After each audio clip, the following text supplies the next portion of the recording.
हर रोज एक नई कहानी देखने के लिए चैनल को सब्सक्राइब करें और बेल आइकन दबाना ना भूलें। राधे बहुत ही आवारा लड़का था। उसका अपने दोस्तों के साथ घूमना फिरना, रात रात भर बाहर रहना, ये सब उसकी आदतों का एक हिस्सा था। एक रोज राधे देर रात शराब के नशे में घर आता है और ये सब राधे के पिता अशोक देख लेते हैं।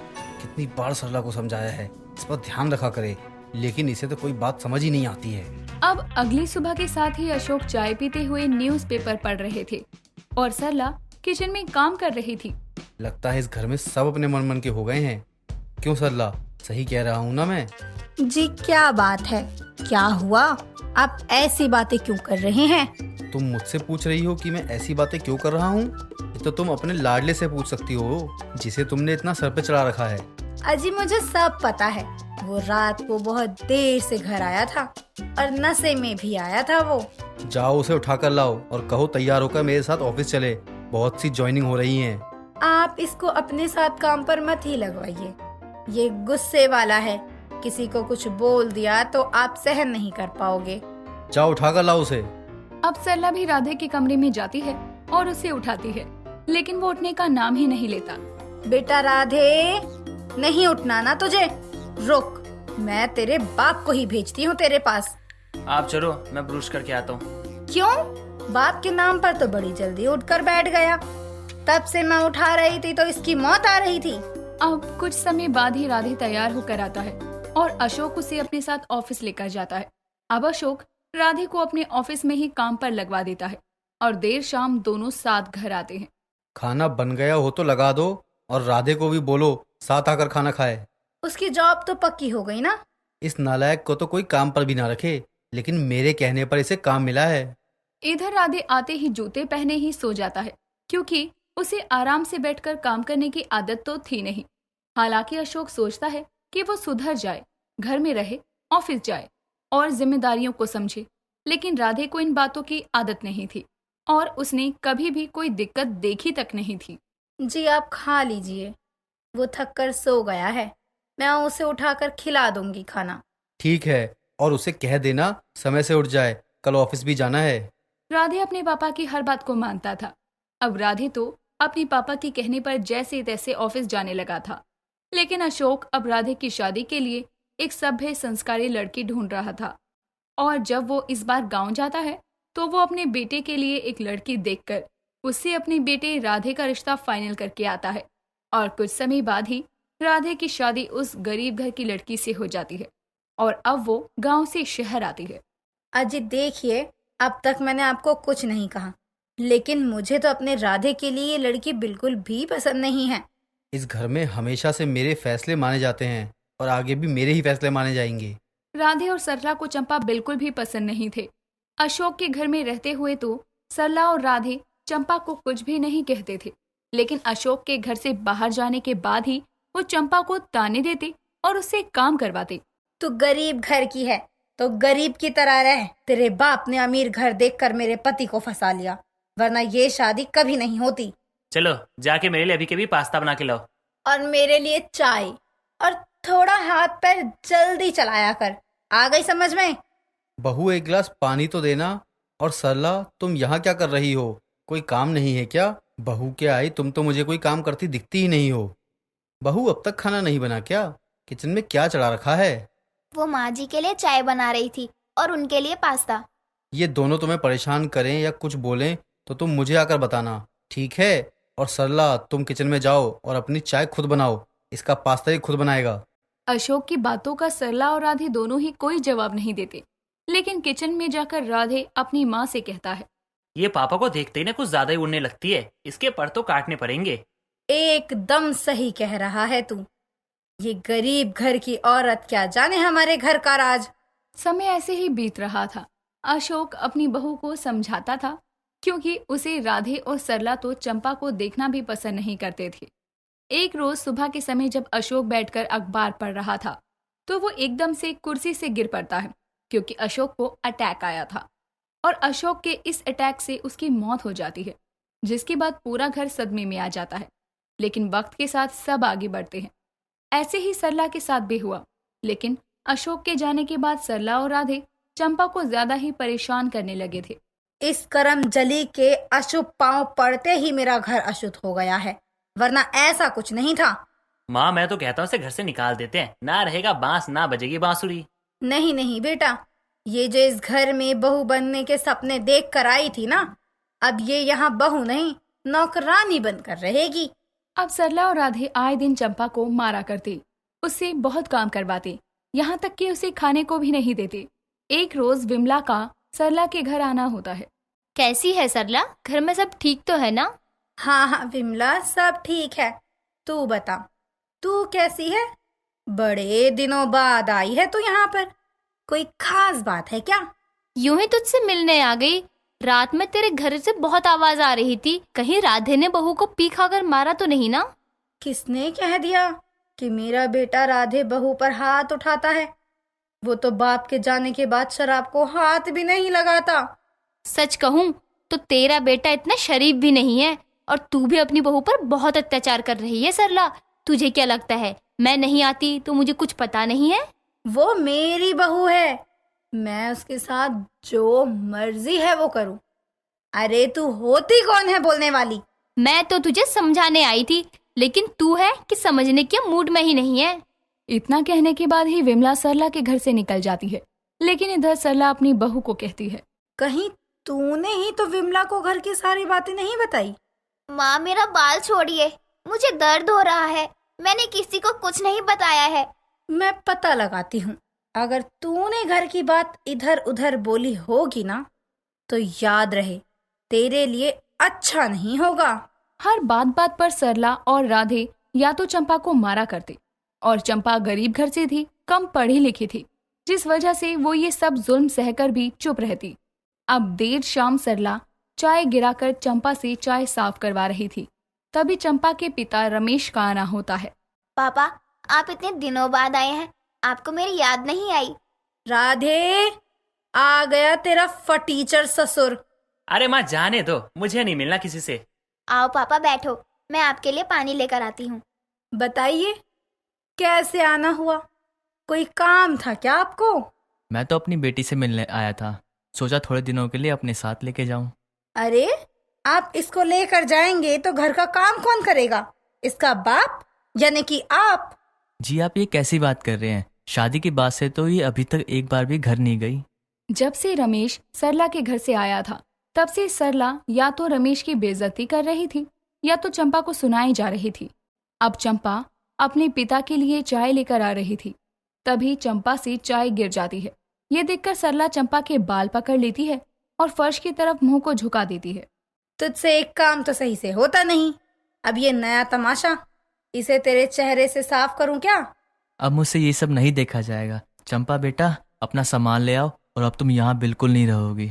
हाँ हाँ लेकर जाओ इस भिखारन को, मैं भी देखूं कितने दिन घर में बैठाकर खिलाओगे और रखोगे। जिंदगी भर रखूंगा मैं अपनी बेटी को। अब रमेश अपनी बेटी को अपने साथ लेकर चला जाता है और करीब 6 महीने बीत जाते हैं, और जब सरला की बहू नहीं आती तो उसे अपने किए पर पछतावा होता है, लेकिन अब पछताने का समय तो जा चुका था। रोहित बहुत ही गरीब लड़का था जो एक कंपनी में वॉचमैन का काम करता था और उसी की तनख्वाह से अपना घर चलाता था। रोहित एक रोज शाम के समय काम से लौटकर घर आता है और चुपचाप हॉल में बड़ी कुर्सी पर बैठ जाता है। तभी उसकी माँ आशा उसके लिए पानी लेकर आती है और उसे उदास बैठे देखकर कहती है, क्या बात है बेटा, आज तू काम से बड़ी जल्दी वापस आ गया, और तू इतना परेशान क्यों है? माँ आज काम में मन नहीं लग रहा था, इसलिए जल्दी घर वापस आ गया। क्या हुआ? जरूर कोई बात है, तभी तू काम छोड़कर वापस घर आ गया, बताना क्या बात है? माँ आज नेहा की बहुत याद आ रही है, मन कर रहा है उसके ससुराल जाकर उससे मिल लूं। वैसे भी त्योहार आने वाला है, दीपावली, फिर उसके बाद भाई दूज भी आएगा, और इस बार ना पहला ऐसा भाई दूज होगा जब मेरी प्यारी बहन मेरे साथ नहीं होगी। मैं समझ रही हूँ बेटा तेरी भावना को, तू अपनी बहन से बहुत प्यार करता है ना, इसलिए तुझे उसकी इतनी चिंता रहती है, लेकिन तू तो जानता है ना कि हम लोग उसके ससुराल वालों के आगे कुछ नहीं है। कहाँ उसके ससुराल वाले इतने अमीर और हम इतने गरीब। माँ गरीब है तो क्या हुआ, गरीब भाई का भाई दूज नहीं होता क्या? मैं तो अपनी बहन को जरूर लेने जाऊंगा भाई दूज के दिन। हाँ ठीक है, लेकिन उसके लिए हमें पहले उसके ससुराल वालों से इजाजत लेनी पड़ेगी, और वो तेरी बहन का ससुराल है। इसलिए तुझे वहाँ जाने से पहले सभी लोगों के लिए तोहफे का इंतजाम करना होगा। ऐसे खाली हाथ थोड़ी देना जा सकता है। माँ बात तो आपकी बिल्कुल सही है, लेकिन उसमें तो टाइम है ना। पहले जो कल है उसके बारे में सोचें। कल क्या है बेटा, मुझे याद नहीं है। माँ आप अपनी बेटी का बर्थडे कैसे भूल सकती हो? अगर उसकी शादी नहीं हुई होती ना तो 10 दिन पहले ही वो पूरा घर सर पे उठा के रखती और खुद ही सबको चिल्ला चिल्ला कर बता देती कि मेरा बर्थडे आने वाला है। हाँ बेटा, मैं तो भूल ही गई थी। क्या करूँ, पढ़ी लिखी नहीं हूँ ना, लेकिन फिर भी ऐसे खाली हाथ जाना ठीक नहीं है। खाली हाथ क्यों जाऊंगा माँ? आपके हाथ के बने हुए पेड़ है ना जो हर बर्थडे पे वो बनवाती थी, आप मुझे वही बनाकर दे देना, मैं वही लेकर जाऊंगा। हम गरीब है तो क्या हुआ, हमारी जितनी हैसियत है हम वही तो करेंगे ना और वही लेके जाएंगे। और आपकी बेटी के लिए आपके हाथों के बने हुए पेड़े से ज्यादा अच्छा और कुछ भी नहीं हो सकता। इसी बहाने अपनी बहन से मिलना भी हो जाएगा और सबको भाई दूज के लिए घर आने का न्योता भी दे दूंगा। हाँ बेटा, ये तूने सही कहा, लेकिन थोड़ा आराम से बात करिए उसके ससुराल वालों से, वरना कहीं वो लोग नेहा को मायके भेजने के लिए नहीं माने तो। वो लोग नहीं मानेंगे तो क्या हो गया माँ, मैं खुद जाऊंगा अपनी बहन के घर भाई दूज मनाने। तब तक मैं पैसों का इंतजाम भी कर लूंगा। कुछ भी हो जाए लेकिन इस गरीब भाई का भाई दूज तो होके रहेगा, कोई इसे रोक नहीं सकता। अच्छा ठीक है, चले जाना मिलने। अब खुश? अब जाके हाथ मुंह धो ले और खाना खा ले, सुबह टाइम से चले जाना। अगले दिन सुबह रोहित जल्दी से तैयार होकर अपनी बहन नेहा से मिलने के लिए निकलने ही वाला होता है कि तभी उसकी माँ आशा उसे रोकते हुए कहती है, आज मेरे बेटे के चेहरे की खुशी तो देखो। बिना उठाए न उठने वाला इंसान आज बिना उठाए ही उठ गया और तैयार भी हो गया। कितना समझदार हो गया है मेरा बेटा। माँ आपने ये बताने के लिए मुझे रोका है, जाने दीजिए ना माँ, लेट हो रहा है। अगर टाइम पे नहीं पहुँचा तो शाम को छुट्टी नहीं मिलेगी। जानती हूँ आज तुझे अपनी बहन से मिलने की बहुत जल्दी है, लेकिन लगता है अपनी रात वाली बात तो खुद ही भूल गया। बिना पेड़े लिए भागे ही जा रहा है। वहाँ पहुँचकर मुंह मीठा किससे करवाएगा अपनी बहन का? हाँ माँ, ये तो मैं भूल ही गया था। अच्छा हुआ आपने याद दिला दिया। अच्छा अब मैं चलता हूँ, रात को मिलूंगा आपसे। रोहित इतना कहकर अपने काम पर जाने के लिए निकल जाता है। थोड़ी देर बाद वो शाम के समय अपनी माँ के दिए हुए पेड़े लेकर अपनी बहन के घर पहुँचता है और देखता है कि पूरा घर मेहमानों से भरा होता है और उनके घर में पार्टी चल रही होती है। तभी नेहा की नजर दरवाजे पर खड़े अपने भाई पर जाती है और वो भागते हुए उसके पास आती है और कहती है, भाई आप यहाँ कैसे? मैं आपको बता नहीं सकती हूँ कि मैं आपको यहाँ देखकर कितनी खुश हूँ। मुझे लगा कि आप मेरा बर्थडे भूल गए। बहन ऐसा कभी हुआ है कि तेरा बर्थडे हो और तेरा भाई तुझे विश करने ना आए? आप इतने दिन बाद क्यों आए? आपको पता है मुझे आपकी कितनी याद आ रही थी। माँ कैसी है? हाँ मुझे भी तेरी बहुत याद आई, तभी तो तेरे बर्थडे पे तुझे मिलने आ गया। ये ले, माँ ने ना इन पेड़ों के रूप में ना आशीर्वाद भेजा तेरे लिए। ये तेरे जन्मदिन की पार्टी चली है क्या? हाँ भाई, ये मेरे जन्मदिन की ही पार्टी है। आप अंदर आइए ना। नहीं नहीं बहन, रहने दे। जब तेरे ससुराल वालों ने हमें इस लायक ही नहीं समझा कि हमें अपनी खुशी में शामिल करे तो मुझे नहीं आना है। तुझसे मिलने का बहुत दिल कर रहा था इसलिए मैं आ गया, वरना मैं कभी नहीं आता। नेहा और उसके भाई रोहित की सारी बातें उनसे कुछ दूर खड़ी नेहा की सास उर्मिला सुन लेती है, जिसे सुनने के बाद वो उनके पास आती है और गुस्से में कहती है, तुम इस गरीब हालत में यहाँ क्या कर रहे हो? कम से कम अपनी बहन के घर आने से पहले ढंग के कपड़े तो पहन लेते। तुम्हें शर्म नहीं आती है ऐसे बिना बुलाए किसी के भी घर में आने में? और तुम बहू, तुम्हें इस गरीबी से उठा लाए इसका मतलब ये नहीं कि तुम्हारे सभी घर वालों को हम गोद ले लेंगे। इनसे बोलो कि दोबारा यहाँ ना दिखाई दें। देखिए मुझे नहीं पता था यहाँ पे पार्टी चल रही है, वरना मैं यहाँ कभी नहीं आता। मैं यहाँ पार्टी एंजॉय करने के लिए नहीं, मैं अपनी बहन से मिलने आया था। अब मैं चलता हूँ। हो सके ना तो मेरी बहन को उसके गरीब भाई का भाई दूज करने के लिए जरूर भेज दीजिएगा। रोहित इतना कहकर वहाँ से चला जाता है। अपने भाई की इतनी बेइज्जती देखकर नेहा भी रोते हुए वहाँ से चली जाती है। ऐसे ही समय बीतता है और भाई दूज का दिन आ जाता है।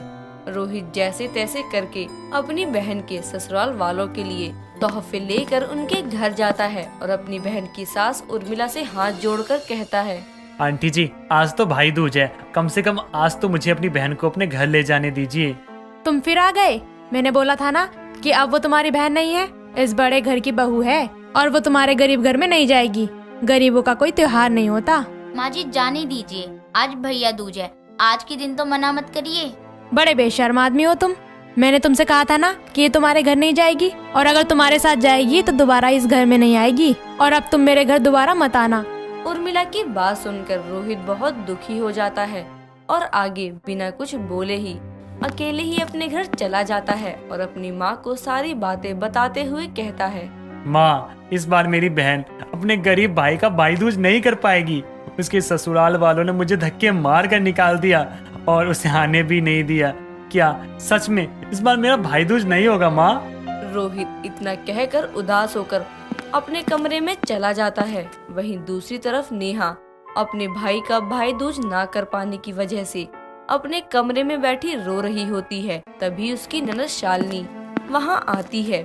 उसे देखते ही नेहा उसे रोते हुए सारी बातें बता देती है, जिसे सुनने के बाद वो नेहा का हाथ पकड़कर अपनी माँ के कमरे में लेकर जाती है और गुस्से में कहती है, माँ, ये क्या तरीका है किसी के साथ ऐसे बात करने का? आज आपके पास पैसा है तो आप इंसानियत ही भूल गयी। आज आपने जो भी भाभी के भाई के साथ किया वो भी सिर्फ इसलिए क्योंकि वो गरीब है। अगर मेरे ससुराल वालों ने भाई के साथ ऐसा किया होता तो आपको कैसा लगता? क्योंकि बुरा मत मानिएगा, लेकिन मेरे ससुराल वाले आपसे कई ज्यादा अमीर हैं। रिश्ते अमीरी और गरीबी देखकर नहीं, दिल से निभाए जाते हैं। जाने दीजिए ननद जी, आपको माँ जी से ऐसी बात नहीं करनी चाहिए। देखा माँ, आपने भाभी के भाई की कितनी इंसल्ट करी, फिर भी वो आपकी तरफ से ही बोल रही है। एक बार सोचकर देखिए, क्या आपने जो किया सही किया है? अपनी बेटी शालिनी की बात सुनकर उर्मिला की आंखें खुल जाती हैं और उसे अपने बर्ताव पर बहुत शर्मिंदगी महसूस होती है, जिसके बाद वो अपनी बहू से अपनी गलती की माफी मांगती है और उसे खुद अपने साथ भाई दूज के लिए उसके मायके लेकर जाती है और उसके परिवार वालों से भी माफी मांगती है। इस तरह से एक गरीब भाई का भाई दूज पूरे रीति रिवाज से और खुशी के साथ पूरा हो जाता है। दोस्तों, अगर आपको ये कहानी पसंद आई तो इसे लाइक करें, शेयर करें और कमेंट करके बताएं कि कहानी में आपको सबसे अच्छा क्या लगा।